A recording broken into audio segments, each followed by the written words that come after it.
Hi there, I'm Lucy Kate, and today I'm going to share my crochet design process with you in a step-by-step way, specifically how I make my amigurumi patterns, that's crochet toys. After a decade of crochet designing, I have a pretty strong system in place for how I make my new crochet patterns and how I put them together and come up with ideas. I am a systematic person. I like routines. I like to do things the same way today as I did them yesterday, which probably on balance means that I'm not the most fun person to go on a spontaneous adventure with, but it does mean that I'm probably the right person to walk you through the design process and how I get from concept to those written crochet patterns that you see. The first thing that I do is I pick an animal. I choose the animals either based on a thing that I love. The animal might come as an evolution of an old pattern. For example, I have a horse that turned into a donkey, that turned into a zebra, that turned into a unicorn. Or it might be something completely unrelated that I just think is really sort of unique and interesting. But the key thing is that I have to be really keen on the idea to take it to the next step. The second thing I do is I break that animal down into its shapes. Now these days, I must admit, I basically do this part in my head, but what I used to do is print off various pictures of the animals or get a drawing of them. I wouldn't draw it myself. I've got quite an arty husband. He would sketch out a nice drawing for me on occasions, and I draw circles and ovals over the different body parts to see how they're constructed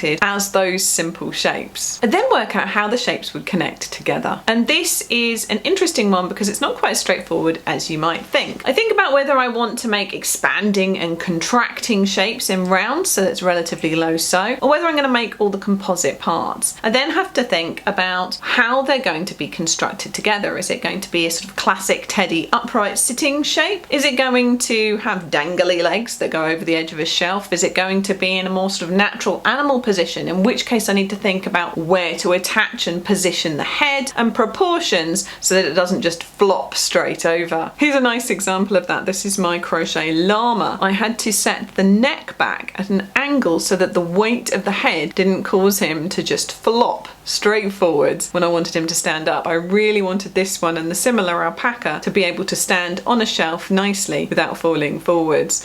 And that's all thought of at those early planning stages as I'm mapping out what I'm going to do. The next thing I do is I look at the animal's markings. So are they stripy like a tiger? Are they splodgy like a giraffe? Giraffe example here for you. And I'm going to then have a think about whether I want to do those markings as colour changes, whether I want to add patches, or whether I want to do some surface crocheting. And all those things I need to decide at that stage before I start making, so I know what yarns to have ready and at what stage I need to integrate those patterns. I then have a real final assessment of whether I'm happy with the style of toy that it's going to be. So I'm going to think about what kind of yarn would be best for that toy, whether a cotton blend makes more sense, whether I'm going to go slightly out of my comfort zone and stick with a chenille. I'm going to think about what size I want it to be as well. Do I want it to be big and chunky? Do I want it to be small and delicate? The weight of the yarn and therefore the hook size are all going to then interplay with these decisions as well. I'm going to think about whether I want it to be more realistic or whether I want it to be more cutesy or a bit of a caricature. All these decisions come in at this point after I already have a vague idea of the type of animal I'm doing and how I'm going to design those pattern features that are really important to making it what it is. I then start to make the shapes. Almost always what I'll do is I'll make the main composite parts first. So I will almost, I can't think of a situation where I don't start with the head. We'll make the head first and the body and the main structure of the limbs. So those main bits, I've got a separate neck, I'll make that at that point as well. So I'm just getting those basic shapes down so I can see where it's evolving. When I make the head, that is the point that I choose the size of safety eyes I'm going to use. I very rarely hand sew eyes or do anything other than safety eyes. I'm a big fan of how safety eyes look and the options that come with them. And safety eyes, I don't decide what I'm going to do in terms of safety eyes until that point, because I like to play around to see what works with the shape that I've produced. So I'm going to have a think about whether I want it to be big eyes or small eyes, coloured backing, sparkly backing, play around with the positioning. That all happens once I've got to the nearly closed point of that initial head. That's not where I will recommend them then being being put in during the pattern, but that's what I do for me personally so that I can be really happy with the type of eyes and where the eyes are going to go as well. Once that's down, I focus on any hair, fur, manes, big things that are going to be a part of the pattern but that you can't do until that structure's there. For this one, I've done just loops of yarn for the hair, which I sewed in and out, but I also make hair with chains. I make hair with chains that are worked into with single crochet so they're curly, and that all depends on what you like the look of. A couple of times I have started a project, I've done quite a bit of the hair in one way, and then I've decided, no, that's just not how I want that to look. And then I've gone back and redone that at that point as well. And depending on the structure of the toy, I will sew together the bits that I've got so far in order to do that hair. And any extra features like the ears, for example, I'll often do them at that same point, because there's often a balance between ears and hair that makes a big difference to the pattern, and indeed ossicones, as you can see from the giraffe. Not only do I have my notebook next to me for this whole process, taking meticulous notes, writing down each round before I begin it, so the round that I'm going to do next, I will write that down before I begin it, so that if I get distracted by something shiny whilst I'm doing it, I don't lose what point of the process I was in. I use stitch markers liberally, and I take a lot of photographs, and I mean a lot of photographs.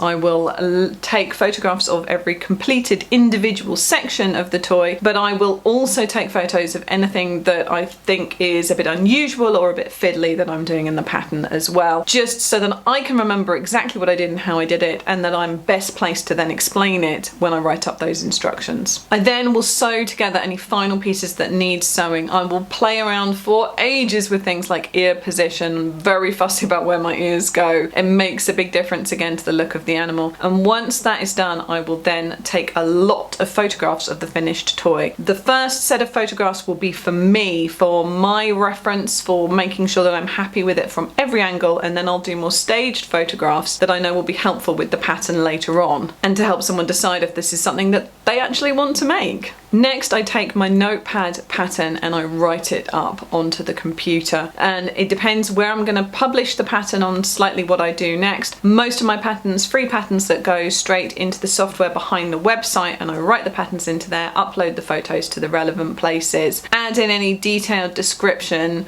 extra words that are going to help to explain it. If it's a beginner friendly pattern, the first time I use all the different terms, I'll also in detail explain what they are and how to do them. If it's going to be a printable PDF, then I'll put it into the PDF format, which is a good fun design process as well, and make it look all pretty and ready to print. Once I have got that completed version, I will then have it pattern tested. For me, my friend Sarah pattern tests a lot of the patterns that I've been making recently. I've also got a lovely group of ladies who've done some pattern tests for me as well. I will collate all of their feedback in a document, and I will run through the pattern, and I will meticulously make sure that any question marks, points of confusion, bits that have turned out slightly different to how I imagined in the photographs, all adjusted and made sure so that I'm really confident that it is exactly how I made it the first time. This particular part of the process has to be really strong for me, because I cannot stand making the same thing twice. I really can't. So this sort of level of attention to detail whilst I'm producing it the first time is really, really important for me. Now, obviously, if there's some kind of question mark or something like that, yep, I'll have to knock something together. But I want to just do it and it's done, and then my distraction has taken me straight onto the next thing that I want to produce. Once I've collated all the feedback from those patterns, they are then ready for release, whether they're released in my pattern shop or as free pattern instructions on the website. They're then good to go and put up. And that's the basic, as quick as I can possibly make it, run through of this process for you.